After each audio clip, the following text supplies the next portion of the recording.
Hello guys, in this video we shall be talking about separation of variables, which is another important topic and is more mathematically involved as compared to the other previous topics. So let's begin. So we shall begin with the Cartesian coordinate version, and these are the general steps that are involved. Since we know the Laplacian equals 0 and we are aware of the uniqueness theorem, we are going to assume a solution in which all the variables are in functions which are separated from each other. So from that we can actually get three separate differential equations which are decoupled, and we can just solve by applying boundary conditions and get a unique solution from that. Another important thing which must be kept in mind is the orthonormality condition, which will sort of come later on while doing the manipulation, because these equations have solutions of either e raised to some power or sines and cosines. So this condition will be used later on while solving questions. So let's see one example of applying this. So this is the case where we have two grounded plates that are separated by distance a along the y-axis, and we also have a potential distribution at x equal to 0, which is v naught, and as x tends to infinity we also have v equal to 0. So we'll apply the boundary conditions after neglecting z because it is a two-dimensional problem. And since we know that y is stuck between these two regions, so and both have 0, so we can actually say that it cannot increase or decrease. So it can't be an exponential solution. So it must be sinusoidal, and for that we'll need to make sure it is some minus c squared for the differential equation in y. And similarly we can say that the differential equation in x will have c squared. Then we can write down the appropriate solutions in general form, and we can actually apply these boundary conditions to get a1 equal to 0, b2 equal to 0, and c is n pi by a, where n is an integer from 0 to infinity.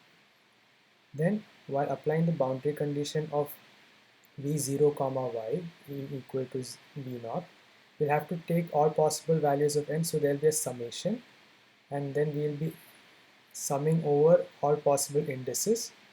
And for this purpose, we need to use the orthonormality condition to find the value of c. So by applying that condition, we will get this specific integral, which can be simplified to get this. So this form is quite useful if we remember directly, or we can sort of go to the previous slide and do the steps again and again, and or in procedural manner and get to this step. So once we get this, we can simplify even more by taking n as positive or positive, odd or even. So in those cases also we can do further simplification and get to this final state. Now we shall look at the spherical polar coordinate version, where there is an assumption of azimuthal symmetry, so there will be no phi dependence. And by doing all the algebra and calculus, we can actually get to this simplified expression, which is quite useful and be used in many different problems. And we need to know what PL is. PL are the legendary polynomials.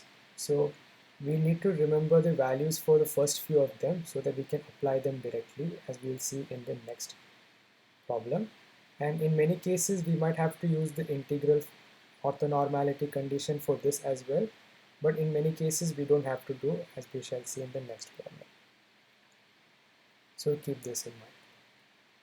So this example is again about a hollow sphere, where we know the potential distribution at the surface of the sphere, which is k sine squared theta by 2. And since there is no charge inside the sphere, again that is something which must be kept in mind. Since we are applying Laplace's equation, wherever we are applying in the region, there must be no charge. It can be on the boundary, but that is fine.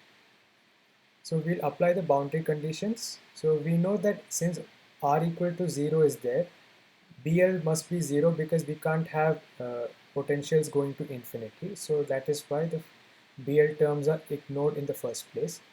Then we will have this case where we will be applying r equal to capital R, and we will be getting this relation. Then we will be expressing the right hand side in terms of the legendary polynomials, which makes it very easy because then we can directly compare the coefficients and get a0 as k by 2, a1 as k by 2r, and the rest as being 0. Then we can directly substitute back into the original equation, and we can get the potential throughout the inner region of the hollow sphere. And similarly, we can do it for the outer case, but we'll have to ignore ALs because as R tends to infinity, we can't have it blowing up at infinity. So that's also an important thing to be kept in mind. So these are some of the main techniques involved in solving questions related to separation of variables. So hope this helps and thank you.